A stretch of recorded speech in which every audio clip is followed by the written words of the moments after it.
Vôlei fãs, sejam bem-vindos para mais um Perguntas e Respostas. Ele sobrevive aqui durante a VNL. A gente tenta sempre arrumar um espacinho para ler as perguntas que vocês mandam e trazer algumas respostas para a gente tentar, ao máximo, atender as dúvidas de vocês aqui no canal. Seu Bruno, seu Guja, tudo bem? Estava com saudade dos amigos. É isso, saudade mesmo. E esse quadro tem um carinho especial. Hoje, especialmente, na quinta-feira, né, Bechous? O importante é que teremos perguntas e respostas essa semana e já tá tudo pronto para a gente dar início. Vai, Bechousa, solta a primeira que eu tô ligado que ela tá bem da boa. É isso, Gordinho. Abração para você, abração, Daniel. Gravando na terça, né, antes da estreia do Brasil aí nessa segunda semana e entre jogos, né, indo para o ar na quinta-feira, que é o dia que a gente não tem transmissão nessa segunda semana. E aconteceu algo raro, né? Ele vai abrir e vai fechar o episódio. O Rafael Simão mandou bem demais aí, várias perguntas interessantes. A primeira delas é: com o desempenho da Júlia Bergman, que foi muito bom na primeira semana, aumentam as chances da Aninha ser deslocada para a saída? Não sei não se o Zé já fez isso contra a seleção da Bélgica. A gente está gravando antes, né?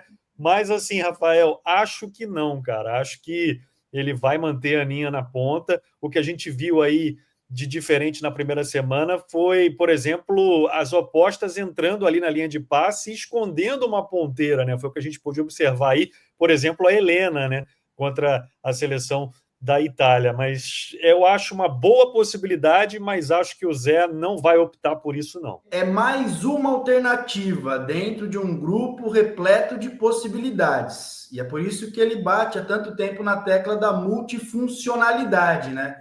Eu vejo ainda como uma possibilidade remota para uma situação emergente, mas não como uma saída de jogo nessa posição. Concordo com vocês. Acho que para mim é circunstancial, até porque o Brasil hoje tem uma certa carência de ponteiras. A gente tem visto em alguns jogos 3 relacionadas antes da volta da Gabi. A gente tem que imaginar que daqui a pouco a Segato e a Helena vão estar na seleção sub-21.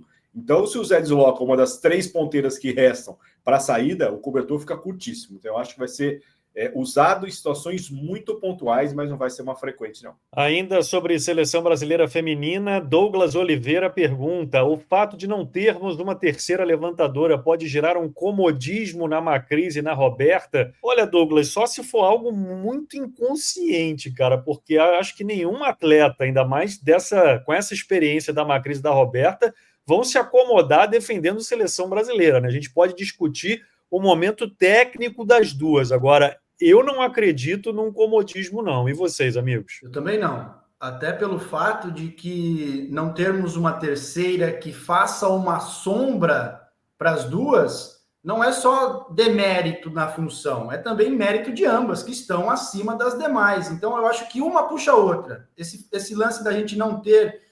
a Macris começou esse novo ciclo como titular, mas não terminou o ciclo tão titular assim. Então, eu acho que essa briga é bem entre ambas.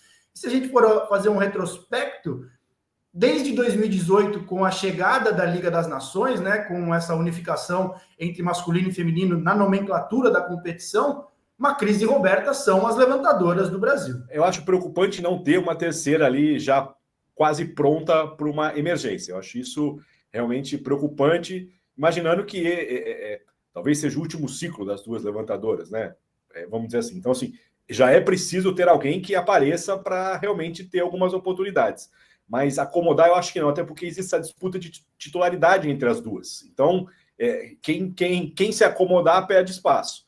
Então, eu não vejo essa situação, mas aquele sinal de alerta de não ter uma terceira já na ponta da língua aqui, para mim é preocupante, sim. A gente segue falando de mão aqui no PR. Renan da Silva, o que vocês acharam da levantadora chinesa de 16 anos titular na primeira semana?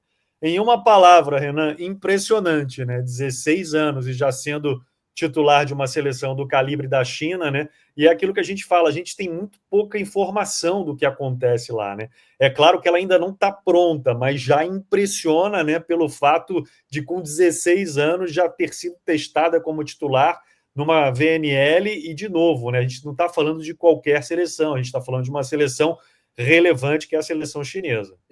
E não me surpreenderia se de repente aparecer daqui 2 anos uma outra levantadora de 18, 19 anos, por conta disso, né? De nós não termos assim tantas informações sobre o mercado chinês, sobre as atletas, sobre a base, fazendo um paralelo, é como se na seleção brasileira atual, na Liga das Nações, a levantadora fosse uma das levantadoras da seleção da Fofão do ano passado, né? Das fofinhas, das fofoletes, uma seleção sub-17 com uma levantadora distribuindo o jogo na principal. Então, sim, além de muito precoce, impressionante. Já que o Bruno tentou resumir em uma palavra, eu diria que é assustador, tá, cara? Porque é muito raro, justamente por uma posição que demanda mais tempo de maturação, experiência, entender o jogo.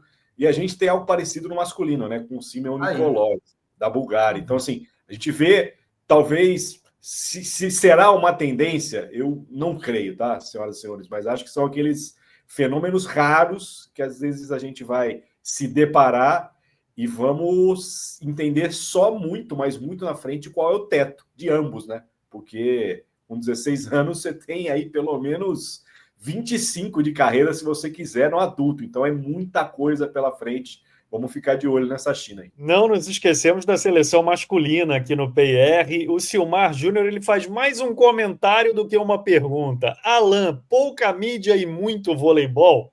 Acho que sim, viu, Silmar? É um cara mais discreto, né? Mais low profile, mas joga muita bola, né? Acho que nessa primeira semana foi um cara fundamental para as vitórias diante da Ucrânia, sobretudo, né, para essa vitória diante da Ucrânia. Foi bem também contra a seleção da Eslovênia, um cara que tem muito voleibol ainda pela frente, já não é dos mais novos, mas acho que ainda tem muito a contribuir. Não é só aquele oposto porradeiro, se precisar dar na bola ele dá, mas tem muita técnica nos golpes, né? Alan é um cara que vai contribuir muito para esse ciclo. Muita bola, muita bola. E também muita cabeça, rapaziada. O Alan já passou por alguns percalços na carreira, lances de situações que trazem dúvidas, né? Lesões que necessitam uma intervenção cirúrgica. Toda intervenção cirúrgica para um atleta traz essa condição de que vai ter que se entregar muito, respeitar o corpo, respeitar o tempo, as orientações médicas, a convicção de que ficou bom e que vai ficar bom, que vai retomar o auge físico. Eu vejo o Alan como um atleta que tem um psicológico praticamente inabalável. Ele é um cara mais sereno, mais quietão, mais na dele, mas é uma liderança emocional. Eu vejo o Alan como, além de uma condição técnica privilegiada, uma condição de uma liderança emocional dentro do grupo da seleção brasileira. E fica muito claro a necessidade de ter jogadores mais experientes quando se passa por uma reformulação, né? Às vezes a galera aqui é ansiosa e quer ver todo o moleque jogando como titular na primeira semana. Não dá para você colocar 6, 7 jogadores novos para jogar juntos numa primeira vez. Esse processo tem que ser muito gradual. E caras como o Alan vão ser importantes em todo esse ciclo, até para entender até que ponto os mais novos vão ocupar um espaço maior ou ainda os mais experientes vão ter que ser usados com maior frequência. Então, eu acho que o Alan, vindo numa situação difícil, 2 dias no hospital, internado, não sabia se jogaria, relacionado com outros 2 opostos, é raro você ver 3 opostos relacionados para um jogo. E ele entrou, deu conta do recado e vai ter espaço, sim, nesse ciclo da seleção. Falei que ele ia voltar. Rafael Simão, o saque do Flávio ainda preocupa? Olha, eu passo pano para o saque do Flávio, tá? Eu acho que o flutuante é importante. O flutuante do Flávio, ele ainda incomoda. Agora, dos fundamentos do Flávio, é o que cabe mais evolução no jogo dele. Isso sem dúvida. Todo erro de saque incomoda. Agora, a gente não pode, só porque o Flávio saca flutuante, toda vez que ele errar, eu acho que o momento da falha preocupa mais. Se quem na passagem anterior errar e ele vai e erra também, aí preocupa e incomoda muito. Mas é um saque que toda seleção precisa ter um cara que saque um bom flutuante. É óbvio que quando ele falhar, a gente vai se incomodar e é onde ele pode mais evoluir. Mas eu ainda passo pano para o saque do Flávio. Eu passo menos, viu, Bruno? Foram 4 jogos. O Flávio foi o atleta que foi mais substituído na função em todas as partidas. Em algum momento ele foi substituído, na maioria dos casos, pelo Adriano, que trouxe 3 pontos diretos no fundamento. Em outras oportunidades, pelo Bergman, que estava fora por ter sido substituído pelo Adriano e depois não ter começado como titular. Só para fazer um paralelo, o Judson foi o nosso melhor sacador. Foram 6 aces do Judson.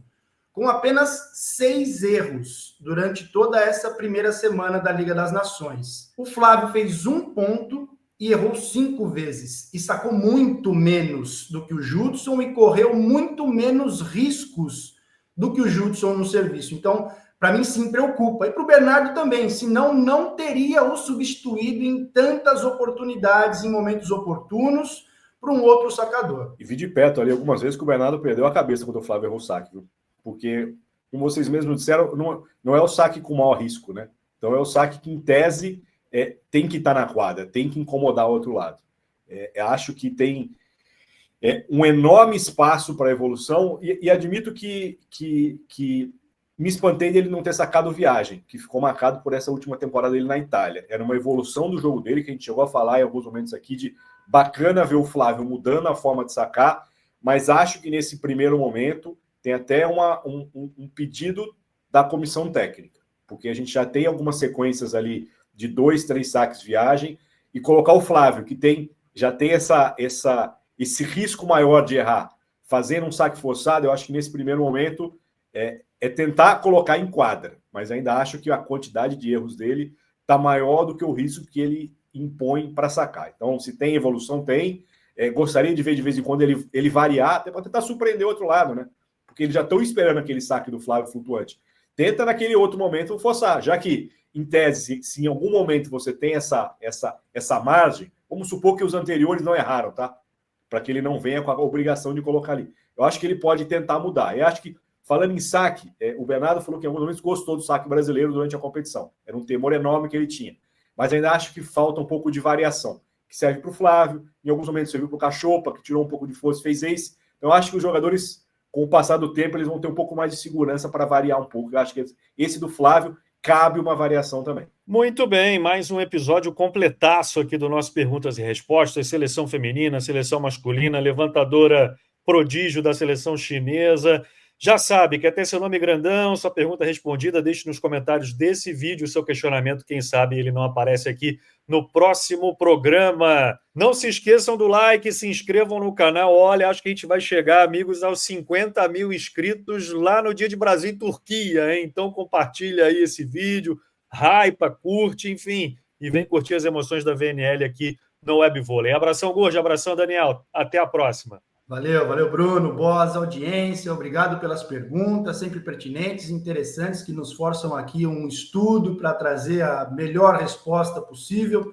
Nem sempre os 3 terão a mesma opinião, e isso é um grande diferencial aqui também do nosso canal. E já adianto para fazer o convite. Amanhã, às 13h30, conhecido também como 1h30 da tarde, a bola sobe entre Brasil e Canadá e o trio estará aqui pouco antes deste horário para dar a letra. E sabadão tem Brasil e República Dominicana, domingão tem Brasil e Turquia, então vocês vão cansar de ver nossas caras aqui nesse fim de semana. Obrigado, moçada, pela audiência mais uma vez. Boa semana e aquele abraço.